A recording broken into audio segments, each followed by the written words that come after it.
Our next guest says, quote, there are serious legal weaknesses with this specific bill. He suggests perhaps a more privacy-focused bill. Here to discuss, Alex Stamos, SentinelOne's chief trust officer. He's a former Facebook chief security officer and Yahoo information chief security officer. Alex, good to have you. What are your issues with this bill? As we watch it most likely passing the House, what do you see that's wrong with it, and what would you like to see instead?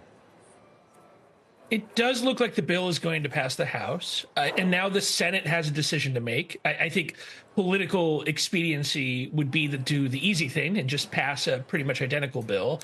But I do think what the House is doing here is they're opening up the possibility of a conversation in Congress about doing something more comprehensive. There's some serious problems with this bill. One, it's really focused on speech. It specifically targets platforms that carry speech. Speech is something that is protected in the United States under the First Amendment. And the other thing it does is it's not actually enforced directly against TikTok or ByteDance. It's enforced against Apple and Google by forcing them to take an app like TikTok out of their app stores.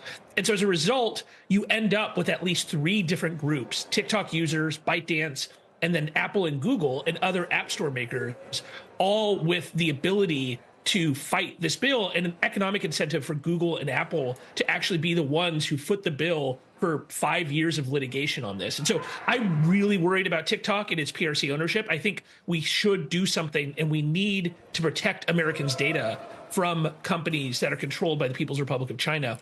But it's because of that concern that I think we need to have a bill that is as legally defensible as possible and is also focused on the privacy issues instead of the speech issues. Yeah. All right. So your expectation then seems to be that if, in fact, this bill, as we watch it pass the House, most likely, does get passed by the Senate and signed by the president, it's going to end up in the courts. You said, I think, 5 years, meaning that ban would, what, not go into effect, and you simply play out this free speech litigation for that period of time?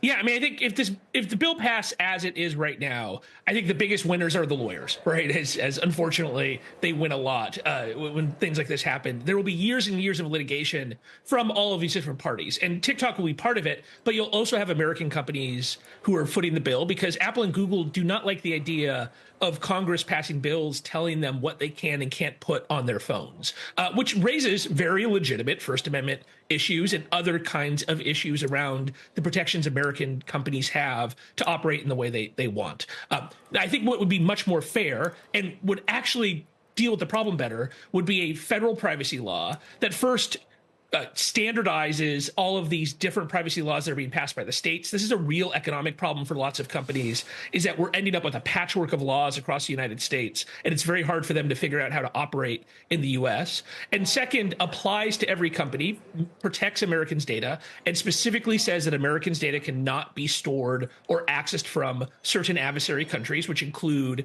the People's Republic of China and Russia. That would not just catch TikTok, but the thousands of other Chinese companies that are building software that is being used by Americans. And it took years now since the first complaints about TikTok for Congress to act.